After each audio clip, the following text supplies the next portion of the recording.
এত বড় ধামড়ার মতন হইছিস, হওয়ার পরে বিয়েও আইসে, তা বাপের বাড়িতে কিছু শিখে আসিসনি?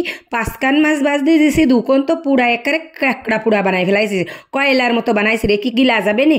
এইরাম কথা শুনিনি, এইরাম মাইয়ে মানুষ মনে হয় দুই নেতি এখনো আসিনি, যারা বউ হয়ে পয়দা হয়েছে। তা যাই হোক, এই যে মাছ আমি কিন্তু আজকে দুকন পুরাইয়েই ফেলাইছি, বুঝছাও।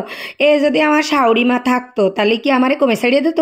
এত দামের মাছ আর এত বড় বড় 2 পিস মাছ পুড়াই ফেলানোর পরে আমার জ্যান্ত তো তোমাদের কি মনে হয় আমারে একদম বাইজিয়ে ফেলাই দিত ওই মাছ ভাজার মতো?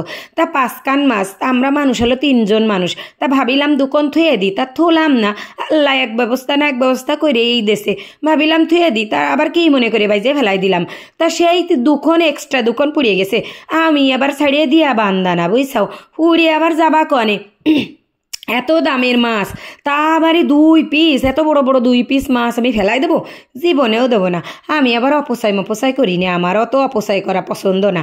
তা সেই মাছের ওই পুরা অংশ খুঁটে খুঁটে খুঁটে খুঁটে সেই কয়লা হয়ে গেছে না, ও তো আর খাওয়া যাবে না, ওই খুঁটে খুঁটে উঠোই ফেলাই দিলাম। এই দেখো একদম বাগুন পুড়ালি যেরাম, বাগুন পুড়ানোর পরে যেরাম বাসে না, ওইরাম বাইসে ফেলাই দিলাম। কালো কালো একটু থাইয়ে গেছে, সমস্যা নেই, ও তার আর অখাদ্য না। বাগুন পুড়ায় যদি খাওয়া যায় তাহলে মাছ কেন পুড়ায় খাওয়া যাবে না?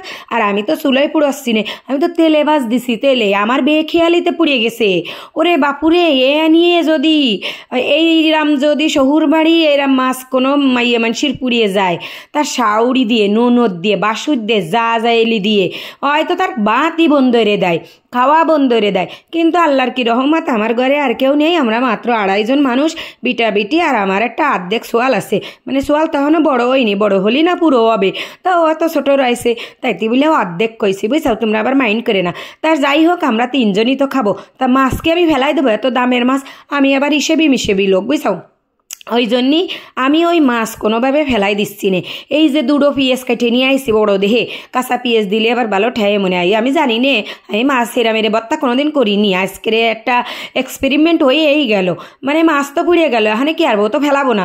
তাই সে কাঁচা পিএস 2 কেটে নিয়ে আইসি, 3 শুকনো জাল বাজে নিয়ে আইসি ওই তেলের মধ্যেই, মানে ওই একদম তেল তো পুড়িয়ে একদম পাম অয়েল হয়ে গেছে, বুঝছো, ওই যে কি পাম অয়েল তো না, ওই পুরা মবিল হয়ে গেছে। তা সে মবিল দিয়েই আমি আবার জাল ভেজে নিয়ে আইসি, একদম পুড়ার পরে পুড়া আর কি, ওই যে কয় না জ্বালার পরে রসুন তেলা, তা আমার হয়েছে ওই অবস্থা। মাছ পুড়িয়ে গেছে যে এই তেলে, সেই তেলেই আমি জাল ভেজে নিয়ে চলে আইসি। সে কাঁচা পিঁয়াজ দিয়ে, পিঁয়াজ তো আর ওই পুরা তেলে ভাজা যাবে না, তাহলে কালো হয়ে যাবে না, কালো হয়ে গেলে আর খাওয়া যাবে না। তা সেই জাল দিয়ে আর পিঁয়াজ দিয়ে একদম সেই মাছটারে কাটা বাইসি একেবারে বত্তা করে ফেলাই দিলাম, একটু সর্ষের তেলও দিছি, দিয়ে কাটা কুটি ভালো মতন বাইসে আজকে মাহাইয়ে খাইয়ে দেখবো।